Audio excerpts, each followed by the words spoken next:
fully developed stage, flashover as we call it.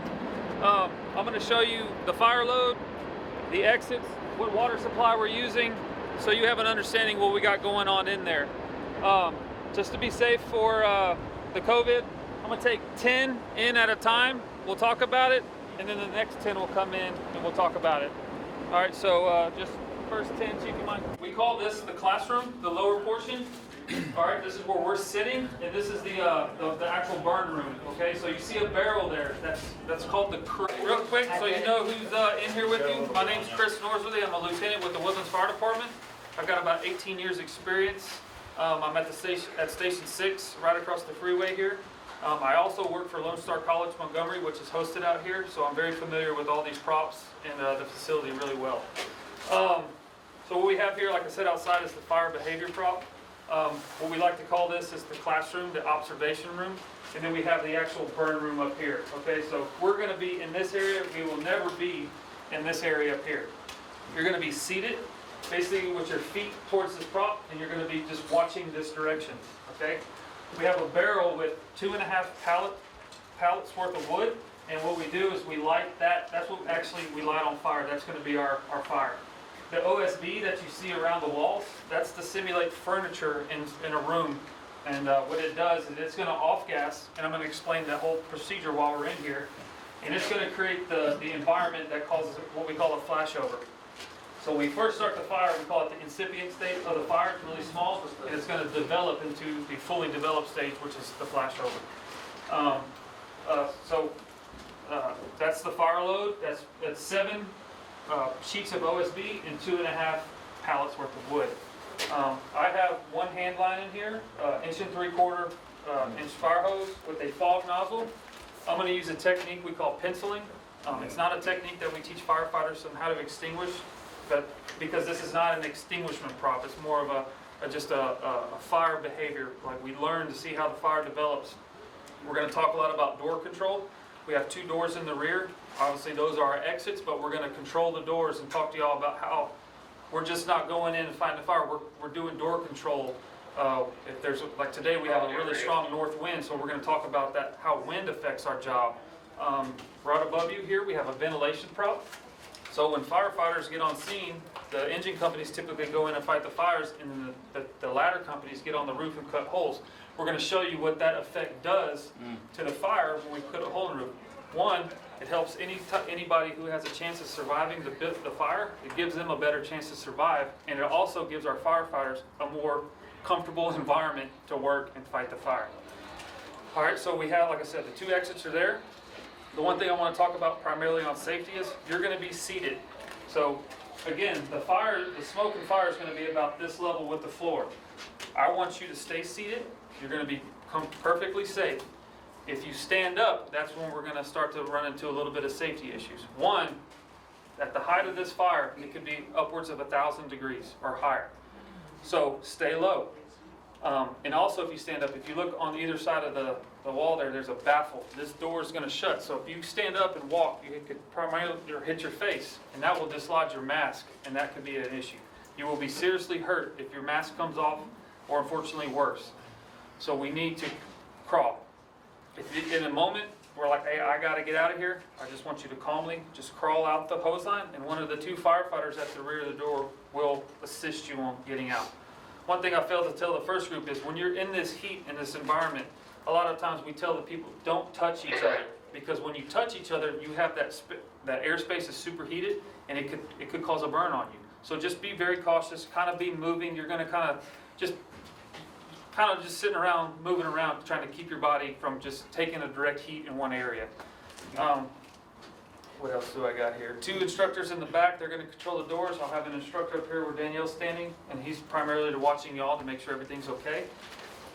Safe word. Right. So a safe word. So in the fire service, when a firefighter gets in trouble, they say the word Mayday. Mayday, Mayday, Mayday. That means, okay, this is serious. We need to do something. So if you feel hot, something's not right, I want you to say Mayday. We're going to control this while we do something to get you out.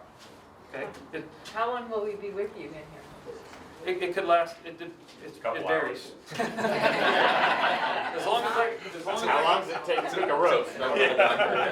I'm guessing anywhere from 10 to 20 minutes, okay? Like I said, it depends on how fast I can get this fire going. Every one of them's been different. I've done it 100 times, and none of them have been the same. Sometimes I sit in here for 30 minutes before the fire flashes over. Sometimes I've been in here for 5 minutes, and it's already blowing and going. So this has been in here, it's good and dry. Water affects it, obviously, fire. So how do we know when we're close to being over? I'll let you know.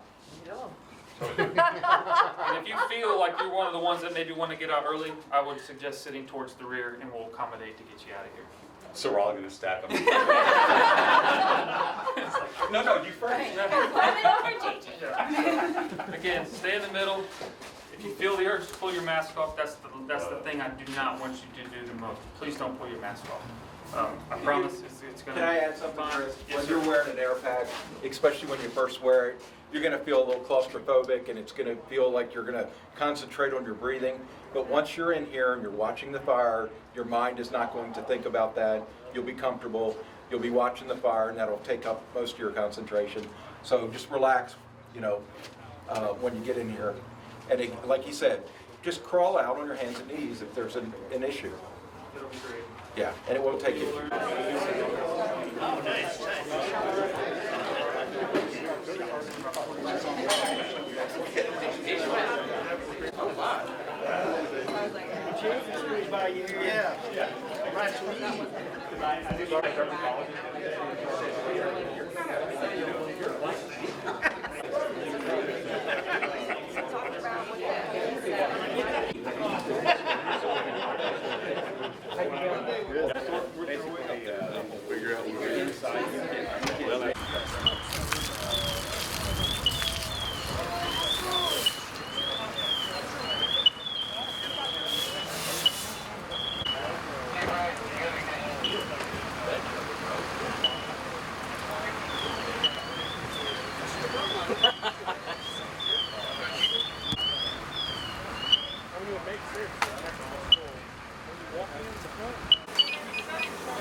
Oh, okay.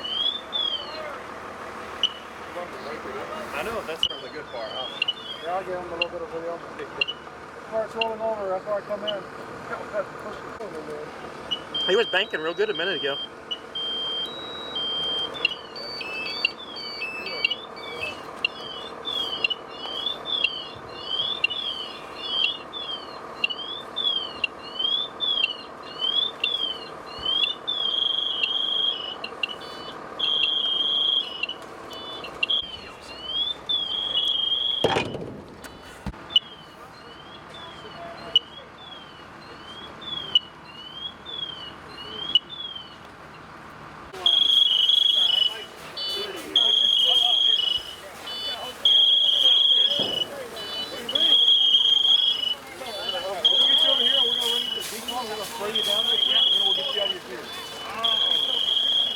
Walk this way. Thanks for me.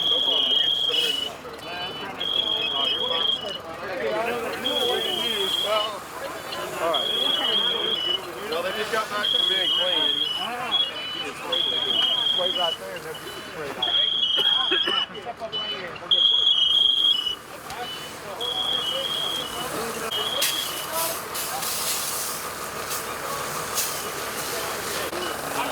You gotta like it. You gotta like it. It's an abandoned house. You right? Not in the parking lot of it. Are you in there? Are you good? Okay. Good? You get down.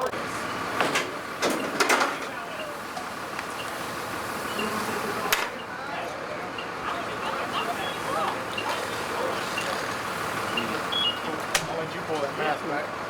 There you go.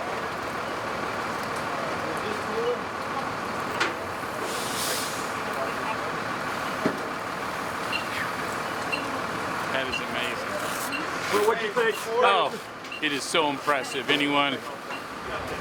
Every American ought to go through this drill because your appreciation for our firefighters, it's unbelievable. What was it like in there with the heat now? Well, the heat was pretty tough, but boy, just all the gear it takes to get in there, just the movement, range of movement, is tough. So I can't imagine carrying an axe, any other equipment into this.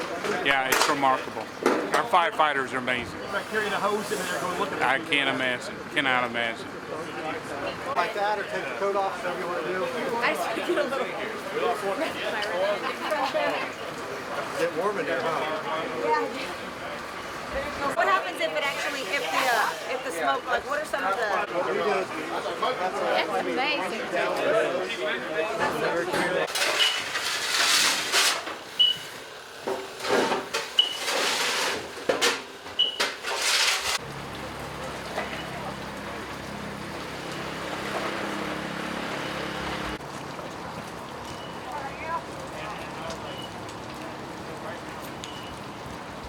So get people out, save lives, and then conserve your property.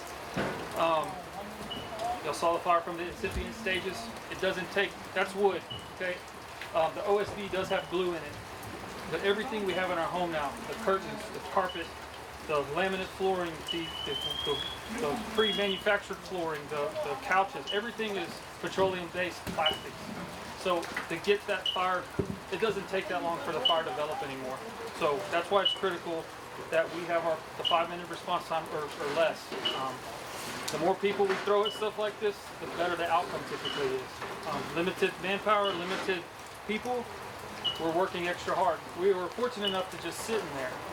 If we had to do primary search, meaning crawling around with tools, equipment, forcing the door to get into the home, dragging our hose lines in, getting them in the proper place, ventilating the roof with chainsaws, axes, laddering the structure for means of egress, softening the structure, opening up doors, windows. It's a process, and it takes a lot of people that really know what they're doing. So that's really all I got for the guys else in there. Did anybody want to touch on anything or speak on anything? Let's say one.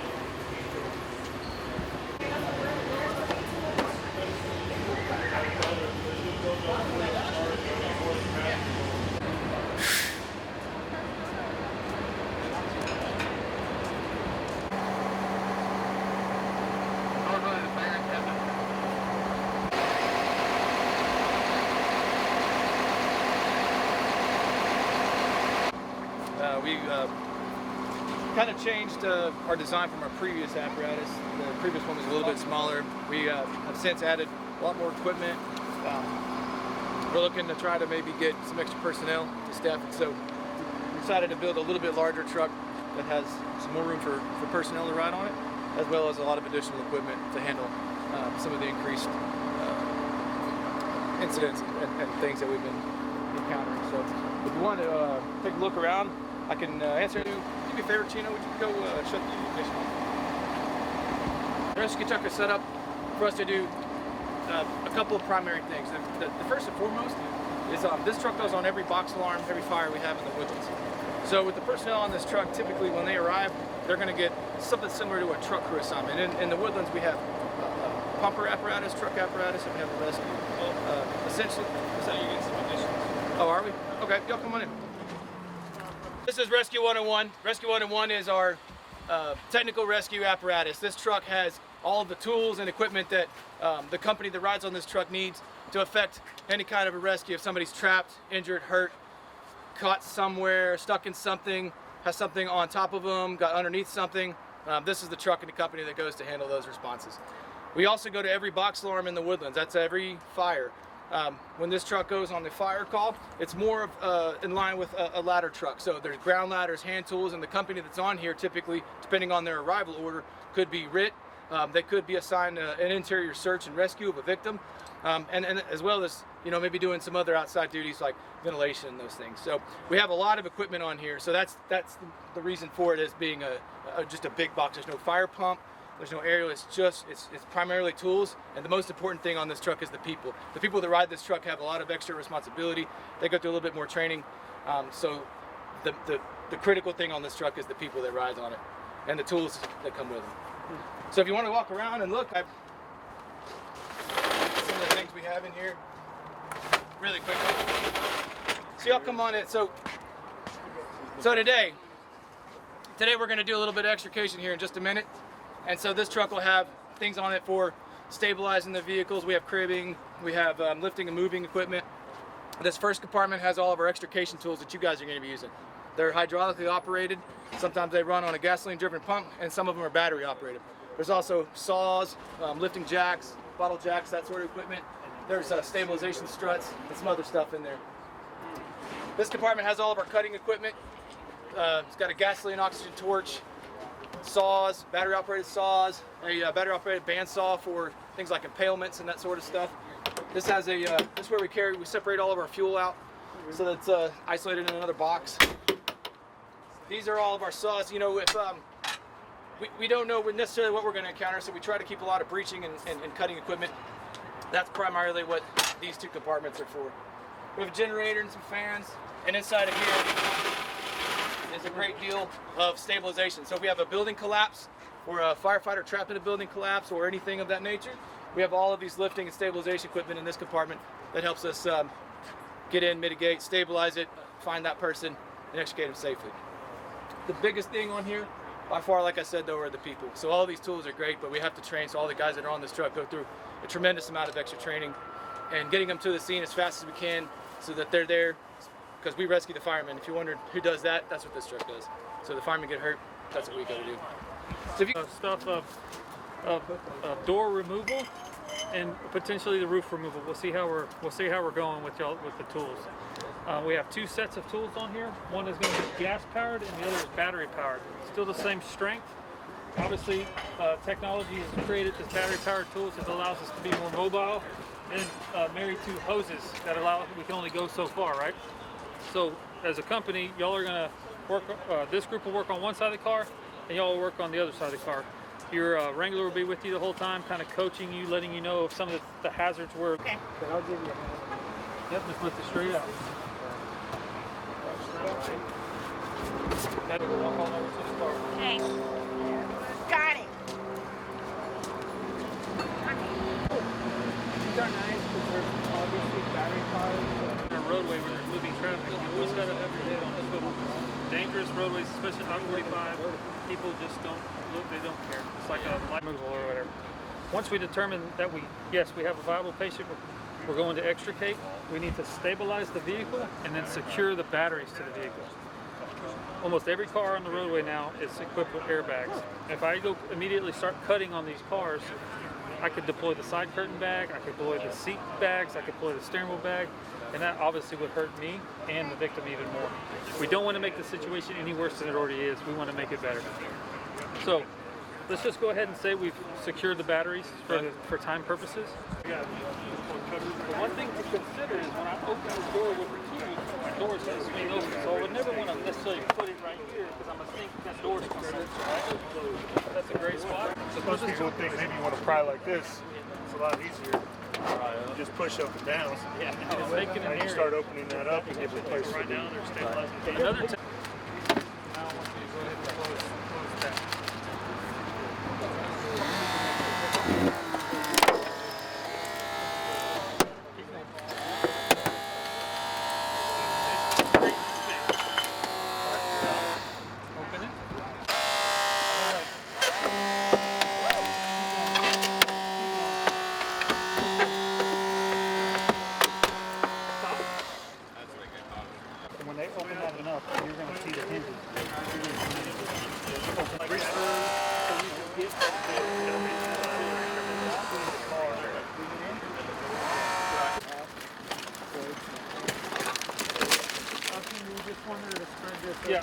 Yeah, get where Torres is.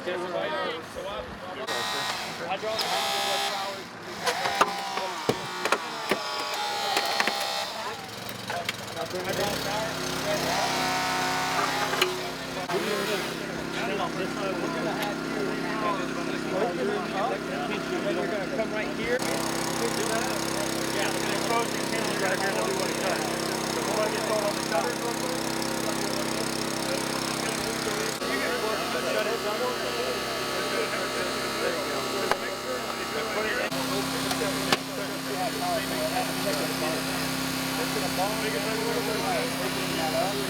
This time, this is the wiring. This is the wiring.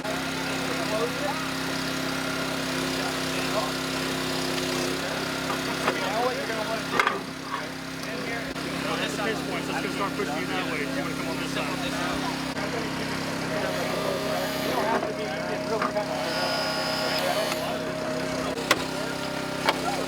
Let it keep going. All right. Close it.